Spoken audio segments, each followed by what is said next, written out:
New Vision, and several NGOs. It's in today's Daily Monitor. Get yourself a copy in today's New Vision. Get yourself a copy. You will not be disappointed. And then in the sports segment, they bring you how the World Cup is moving on and how many African countries have been eliminated. It's in today's Daily Monitor. In today's New Vision. Off to the Daily Monitor, why Byarugaba NSSF contract isn't renewed. It's in the Daily Monitor, whereas other sources claim that Gender and Labour Minister Betty Amongi, the appointing authority, withheld her signature on Mr. Richard Byarugaba contract over refusal to approve 6 billion shillings she requested. The former says investigations are underway in some dealings. And also, they bring you government launches Braille Constitution. They bring you that it is making progress. And also, government lists 40 countries where you can travel without visa in today's Daily Monitor. And also, more than 24,000 schools fail to register learners. RCC Burera KCCA clash over suspension of KCCA services. In a special report, gold mining threatens biodiversity, aquaculture in Lake Victoria. And in the sports segment of today's Daily Monitor, Neymar likely to return for Brazil's charge towards final. It's in today's Daily Monitor. Allow me to take you straight into our international news update here on Channel 44. We'll start with what's happening in the neighboring Congo. Thousands of people across the Democratic Republic of Congo have taken part in protests against the M23 groups, one of dozens fighting in the eastern part of the country. The Catholic Church called for people to take to the streets after Sunday services. DRC accuses Rwanda of backing the M23 rebels, something Kigali denies. Some of the protesters criticized the international community for not taking a stronger stance against Rwanda. Fighting between the Congolese military and the M23 has intensified in recent months, displacing close to 400,000 people in Congo. Leaders from countries in the region have been holding talks to try to end the violence. In South Africa, South African President Cyril Ramaphosa has said his fate is in his party's hands in his first comments since an official report on a scandal over money stolen from his farm. Opponents have called for his resignation after a panel of legal experts concluded that he might have broken the law. On Saturday, Mr. Ramaphosa's spokesperson suggested he would fight on. The president has now said the party top brass should decide his next move. The leaders of the government, the governing African National Congress, are currently meeting in Johannesburg to discuss the findings of the report.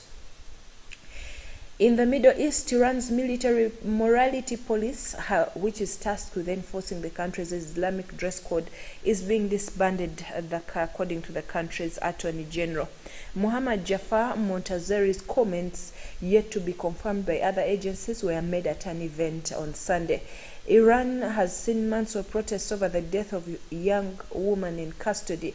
Mahsa Amini had been detained by the morality police for allegedly breaking strict rules on head coverings. Mr. Montazeri was at a religious conference when he was asked if the morality police was being disbanded.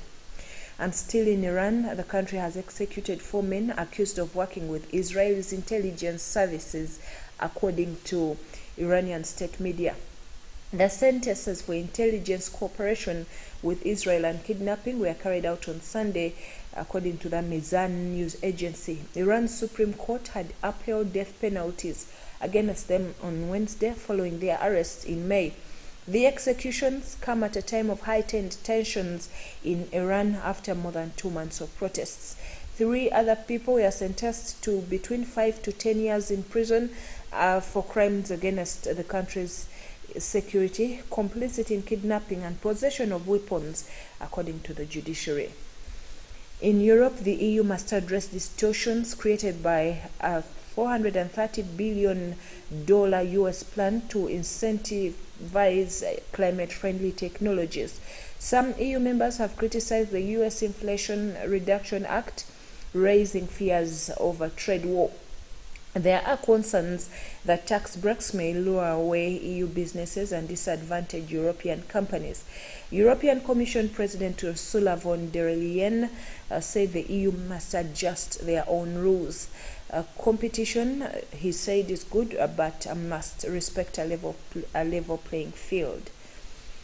And in Russia, about 2,500 seals have been found dead on the Caspian Sea coast in southern Russia. Officials say there is no sign that they died violent deaths. Some 700 dead seals were initially reported, but further investigation has revealed a much higher number, and counting continues. Caspian seals have been classified as endangered on the International Union for Conservation of Nature Red List since 2008. Zor Gapizov, head of the Caspian Environmental Protection Center, said in a statement that seals probably died about 2 weeks ago. In the United States, the White House has condemned former President Donald Trump after he called for the termination of U.S. Constitution.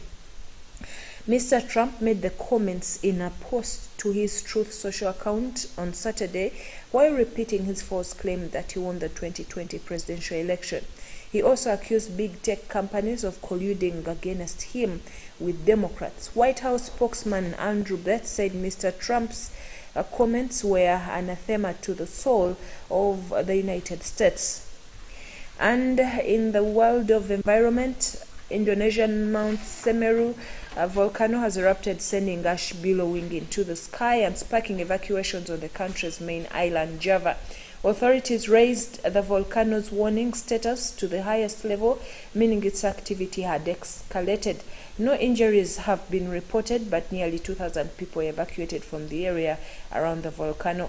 People have been urged to keep at least 8 kilometers away as hot avalanches of lava poured from the Semeru.